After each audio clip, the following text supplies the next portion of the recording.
In a small business, odds are you've heard of Paycheck Protection Program loans. On May 15th, the Small Business Administration released the PPP loan forgiveness application, which will allow business owners to change those loans into grants. This isn't a new idea. In fact, the SBA had planned to do this the entire time. Now, it's just easier. It's an 11-page document. We really recommend that anybody that received a PPP loan go and read that document yourself. Guidelines published by the U.S. Department of the Treasury state that loan amounts will be forgiven as long as at least 75% of the funds were used to cover payroll costs. Some of it includes the tracking of expenses.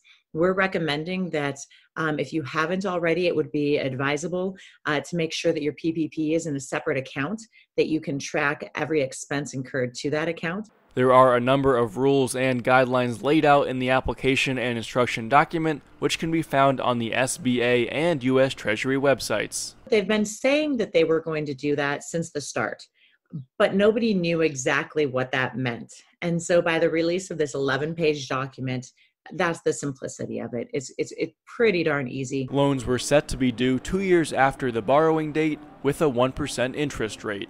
The CARES Act also provided that forgiveness relief is limited if there is a reduction in the average number of full-time employees during the covered period when compared to a previous period, although there are some exceptions to this. Jolene says the companies who want to apply for forgiveness should contact their bank or credit union, wherever you got the PPP loan, and let them know you want to apply as soon as possible.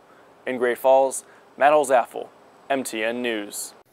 The Great Falls Development Authority has small business development coaches and advisors that can help you decide what's best for your business.